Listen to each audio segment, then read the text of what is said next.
this has to be the biggest scrap piece I've ever produced. I'm always late to a trend, so this is something that I thought of actually when I made the summer cord and produced this giant scrap, if you can call it a scrap. Mostly because I didn't realise it was like 240 centimetres wide as opposed to the regular 150. So extra wide fabric, hence so much. But the trend is what they call a split side skirt.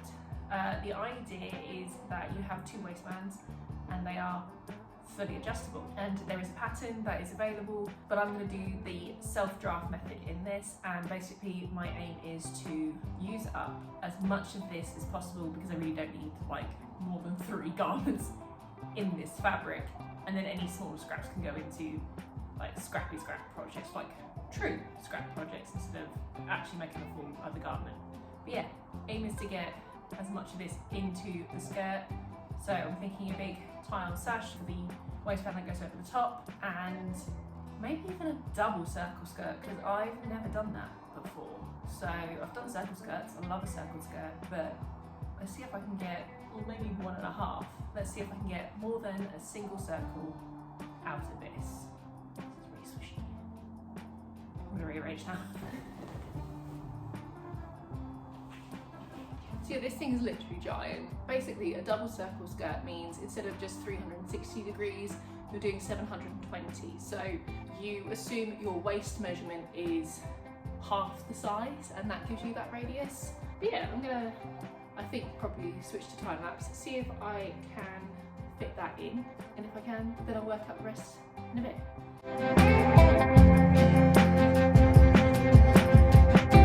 So I managed to get 1.5 circles out, and it will just be a little bit shorter because obviously the waist measurement wasn't quite correct, but I actually did cut it, I think, 1/2 inch longer than I was intending to, so it'll all be fine. It'll be fine. I've still got a lot of extra fabric. So I cut out the front waistband, and this is technically the front waistband, but it's also the sashes, so I've cut it all out in one, and basically I'll sew up each end but leave the middle open, and then be able to attach the front skirt panel to that. The rail, go through it all properly, but that's all one piece. And I did cut out the back waistband. I haven't cut it to size, I just cut roughly the right shape, and it's actually longer than it needs to be. I think this is about 38 inches long, and I only need it to be something like 30. So I've got some extra in case I make a mistake there. Now, with the pockets, these pockets act as not only giant pockets, but they're actually like that way round.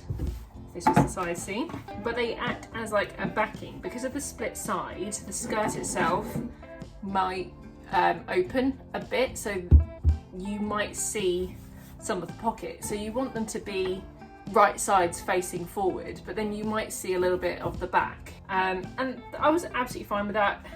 I could do a pocket facing, but what I might do, because I've just got so much of this fabric, is cut another one of each side out, and essentially sew along that straight edge, flip it so I've got nice enclosed seams, and then that can be the front one here, so it acts as facing. I suppose it is facing there as well, so it like a backdrop all the way through. And because the goal was to use up all the fabric, I don't see any issue. So I think what I'm going to do is, out of the other big scraps, cut another pair, and then I suppose we'll start assembling the pockets. The other thing I might do, because these are quite deep, these are 16 inches deep. I don't want to put stuff in and everything is sink to the bottom all the time, like my phone and my purse or whatever, so I might make smaller pockets to put those things in, and then just have bigger pockets for whatever I need. So put my hands in.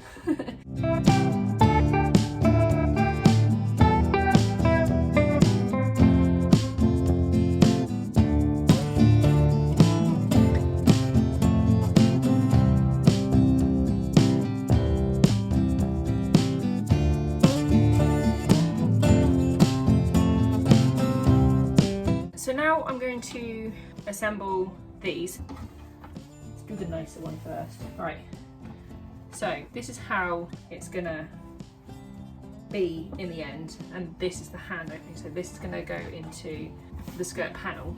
But I want to finish this edge with a French seam, and then at the end have this seam on the outside, so there's not loads of bulkiness inside the pocket. Way to do that, this is the inside because it's understitched. We're just going to flip them.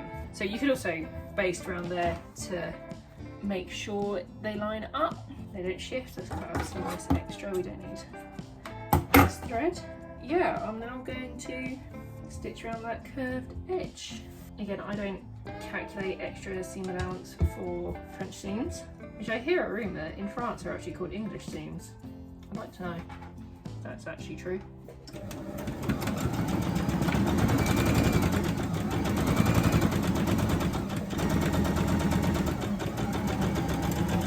Right, that must have caught every... Oh, only just there. Flip. No, I'm going to give it a quick press. Right, okay, and now second seam. You can pin it, but because I pressed it, I won't bother.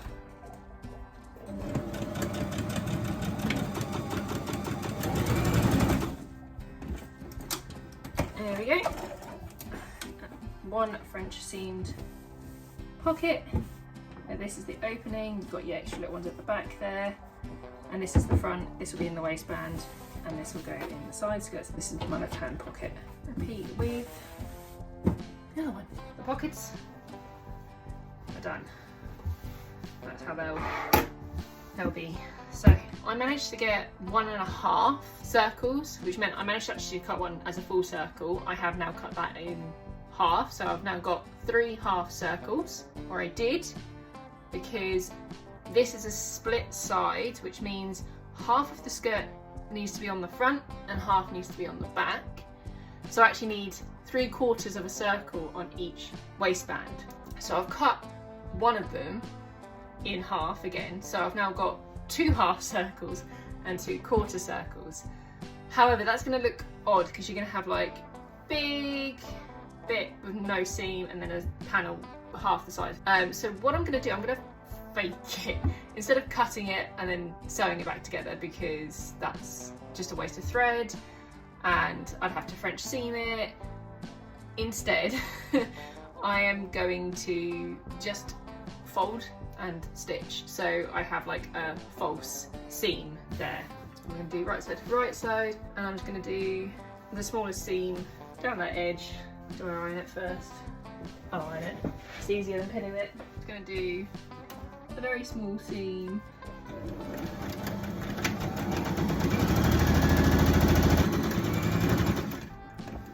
Right, there's my faux seam. So on the outside it looks like I have a panel, and so it's going to look even. It's going to look like I've got 6 even panels around the skirt. So actually I'm going to just do French seams and join the other panel, and then I've got one side done. Technically there is a direction to this print and stuff, but this really is a case of let's use up as much of this fabric, so I don't really care about matching the colours or anything like that. I'm just, should I check, see if this one matches up? No, they look the same to me, so no, we will persevere.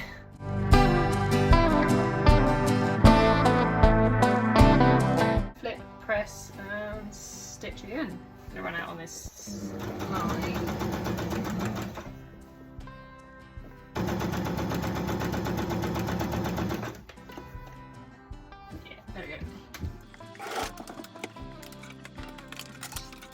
You might be wondering why I chose this colour thread. I just have so much of it, and there's purple in this, so I was just like, let's use this up. This is an experimental piece which I'm just self-drafting, just seeing if I like this type of waistband, if I like wearing this kind of garment, or if I find it faffy to put on, because like ultimately I know a lot of people do it because they don't like putting in zips, and I personally don't mind putting in zips.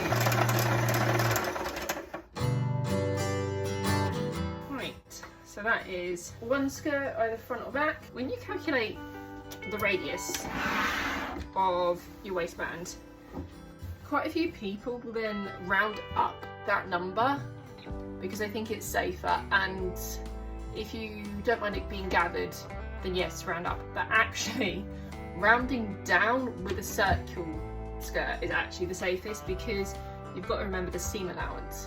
So your waist isn't this, it's this.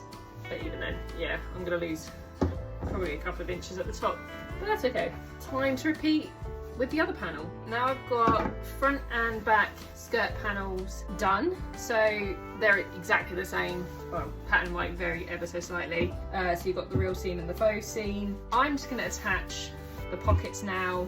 The only thing is, do I leave a bit of space at the top?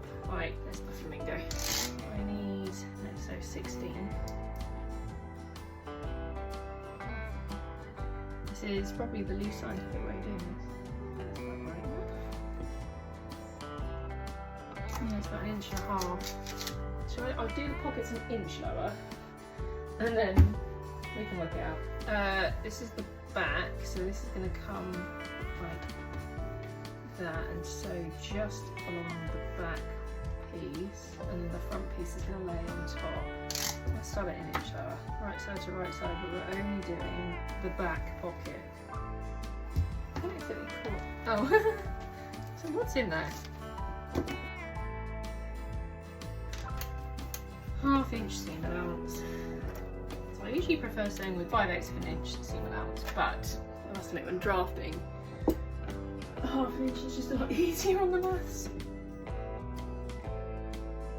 I honestly didn't think I was gonna like run with this project today. I honestly thought I was gonna just cut it out and then leave it to the side for another day, but inspiration really did hit today. So I've actually trimmed down the waistband now, so the pockets are all level. I should really baste them in place, make it a lot easier. Oh, do I do that? I legit never remove basting stitches, so I thought well, unless you can see them, I try to keep the basting stitches within the seam allowance, unless it's like you're basting, say, a pleat, then obviously I remove it. My basting stitches usually stay in because I'm too lazy to go round and cut them out. Right, in the spirit of this being kind of a scrap project, I just don't want to buy anything for it, basically, because all this fabric can't be called scrap. I will probably lace up the underneath. I will lace up the underneath because the idea is to be adjustable anyway. So lace up, tie, or I suppose you could have like several buttons and stuff, but that will get bulky and uncomfortable. So I do have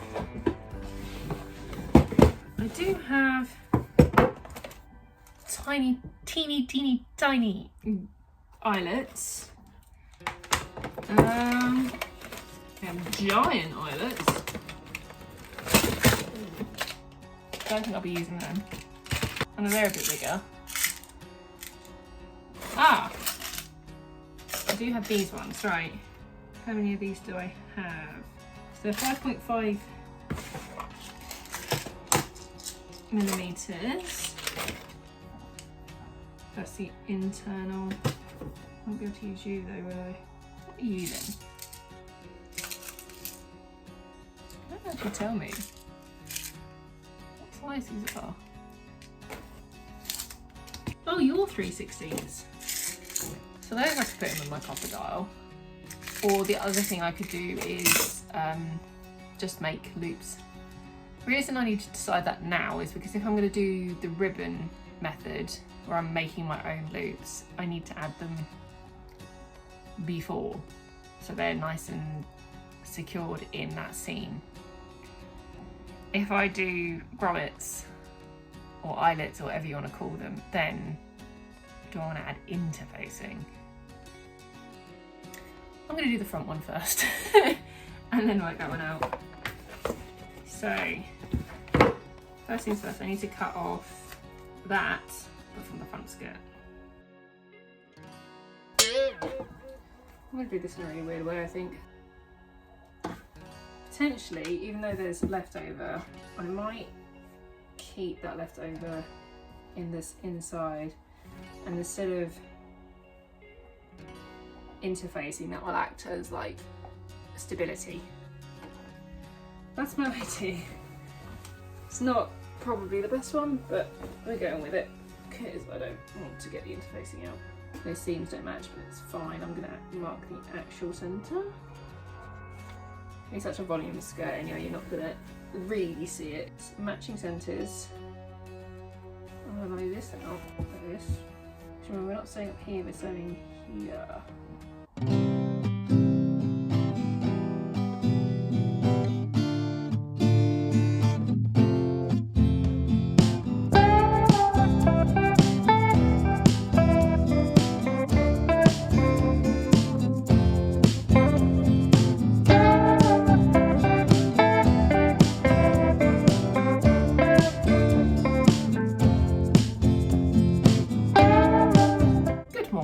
This is going to be an interesting video to edit because I was sewing till like gone 11 last night and I don't know what I filmed and what I didn't.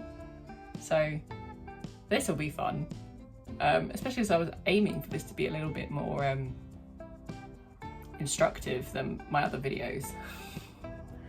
Who knows? Let's do a recap because I need to remind myself anyway. I think this is just the front, that's the bottom. So yeah, this is the front panel, and I know it's the front because I don't have the pockets attached, so, or the waistband to be fair. So today, first thing is I've pinned it.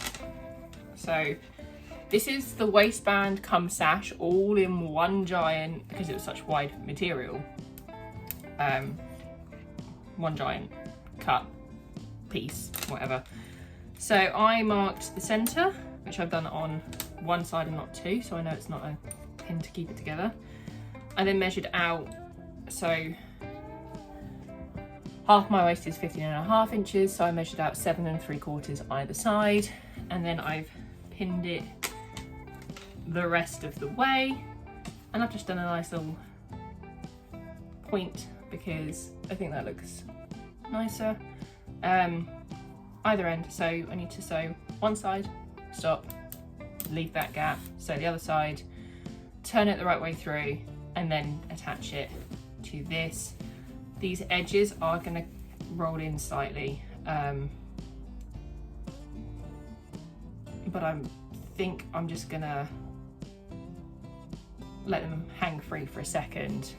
Once this is on, then I can sew the front and back together, and then properly seam finish the side seams by turning under twice. I think that's what I'm going to do. The back, I have the waistband on. Well, not fully, I haven't stitched it down, but waistband's on.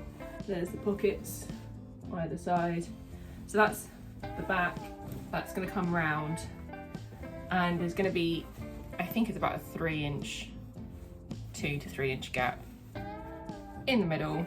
There's going to be eyelets down here so we can lace it up, and that will allow us to make it bigger and make it smaller depending on your size at the time.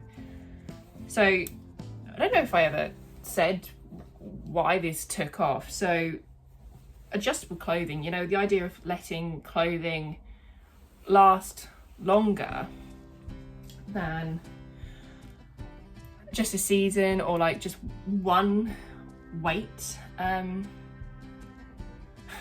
one weight, or even one person. So there's a lot of examples in history and around the world in different cultures. So Japanese, or I'm not going to say the word right, hakama. I'm so sorry if that is wrong.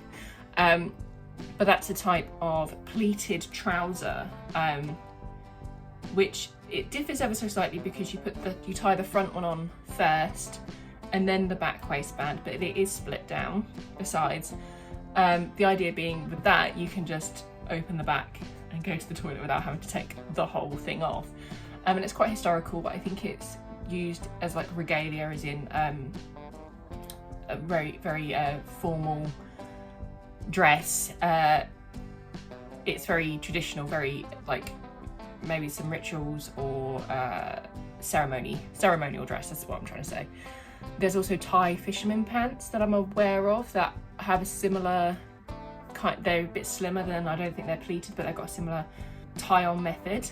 And then if you look to like, I think South America, you know, those amazing skirts in like Mexico and I don't even know the areas. I should have looked into this before speaking, but they're like loads and loads of tiers, but they're huge. They're absolutely giant skirts, and they're for these amazing dances and ceremonies. And they would have been so expensive to make, not only because there's so much fabric there, but the intricate work on them. There's so much embroidery that you don't want to make it to fit one day. Like that's kind of mad. And it's also something you want to be an heirloom piece that you can pass down. So yeah, these skirts were tied like are tied like this, are made like similar to this. I'm not saying that it's exactly the same, but it's the idea of it's adjustable. And because these things are historic, they come from the time before elastic was invented. And it you know, it even went up into the 50s. Like there's examples of maternity wear, mostly maternity wear, I think, where they've got this idea of adjustable waistbands and that kind of thing. But you know, before zips, and I mean, we had buttons, but buttons are a faff, and obviously corsets and that kind of thing were a thing, but tying on your clothes was the way you put your clothes on. I just wanted to explore it. I wanted to see what it was like. You might not know, but my husband and I do Viking and Saxon reenactment, and I'm just intrigued. I like fashion history. I mean, I'm intrigued to see how this will work in that context. There's very little evidence. The reason why it was called the Dark Ages is because we don't know much about it. There's more and more evidence coming through, but textiles rot, so we don't have a huge amount of evidence. So we draw from other things that have lasted that could well have happened. Like we know that tying, like, so it was either a drawstring kind of mechanism, or this could have well been the mechanism. And like when you get to the 18th century, there is like tie-on pinafores, so, or like petticoats, so there's a good chance that it did exist much earlier. We just don't have the evidence saying that.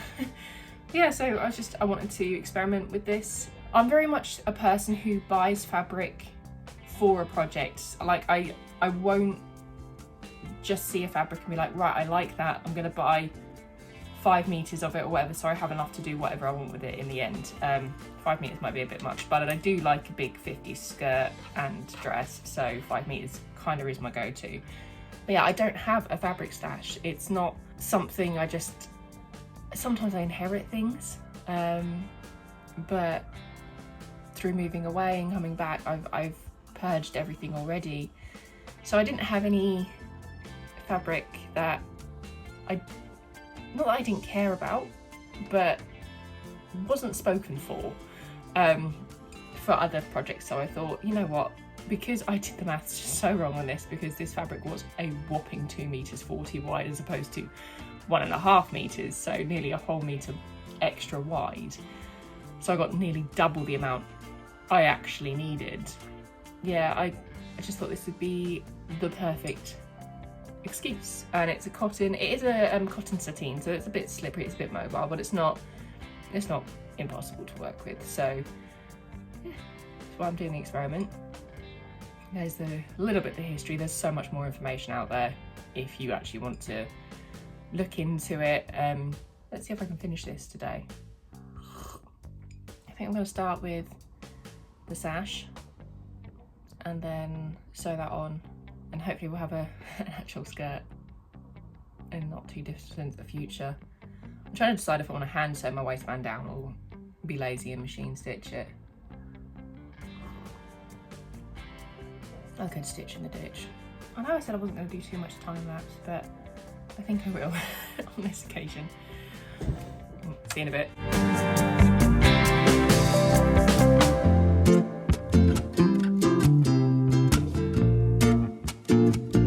Okay, now I've got the front waistband on. So now, I have the skirt in 2 parts. I'm gonna line it up, I think, by the waistband, and then kind of roughly pinch where I think I need to. Oh, there's a pin in there. So down from.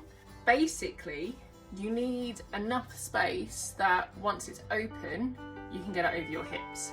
And you might want a little bit more than that because, like we said, this is adjustable. The idea is if you gain weight, if you lose weight, whatever, you can still wear this skirt. So bear in mind, this is the back piece. We're not doing it to the pocket edge, you're doing it to the pocket opening. Do I tuck that in? Would that be easier?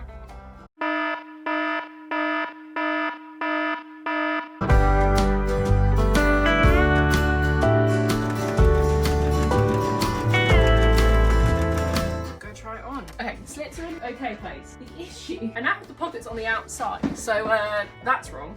This is what I mean. That's the front panel. Pocket's on the outside. So I need to unpick, put it back through, and then sew that again. So don't fold under the pocket like I did. That was incorrect.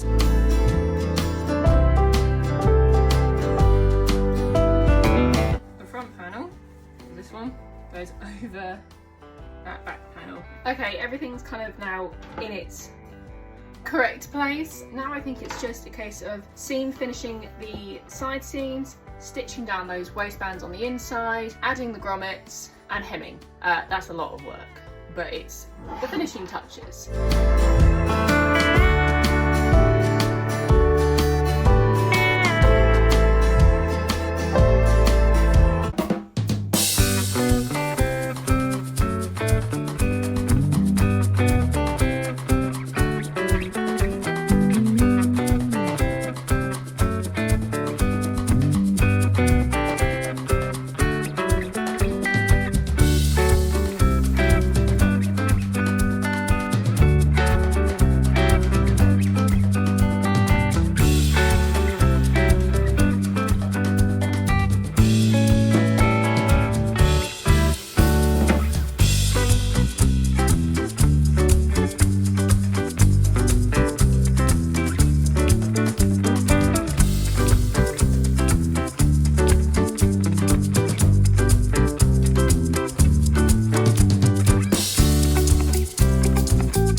That's my rendition of the split size skirt.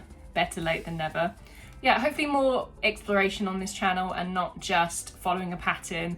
Maybe another cosplay, I'll drape another cosplay so you can see how I approach those. But yeah, the best thing about the split size skirt for me was it was a full leftover project. I didn't have to buy anything, so girl maths, it was free. With the other experimentation, did I enjoy more than a circle skirt? I mean, it's fun, but looks wise, I'm not sure it gives you more. Like, I think 1.5 wasn't enough to give you more fullness, more drama. So I'm not sure 1.5 is worth the extra fabric. Maybe I should do 2 times, 3 times, 10 times. No, I won't do 10 times. I have seen another YouTuber do that. And it stands up on its own. So that's an insane amount of fabric, quite frankly. It's a fun skirt, it's a fun tying on method, it's interesting to explore it. I'd be interested to see it applied to, say, children's dressing up clothes. Like, I don't know if you could apply it to some kind of like Disney princess. I only say it because when I was younger, my mum used to make us dressing up outfits. She used to make it out of lining satin because it was cheap. And there was one in particular that I loved so much that I used to squeeze into it when I was way too big and it broke and that kind of thing. So I was wondering if there was something that you could do that could grow with your 4-year-old all the way up to an 8-year-old maybe. I don't know. Maybe that's something I'll play around with at some point. I'm definitely going to apply this kind of idea to some Saxon trousers for my husband. That's it for this week. And if you enjoyed this video, join me again and hobby along. Bye. Hopefully you can't hear Harry swearing his head off in the other room. What is that mess? Am I too tired for this? Oh, don't stab yourself. That's too hot. I really want to drink my tea.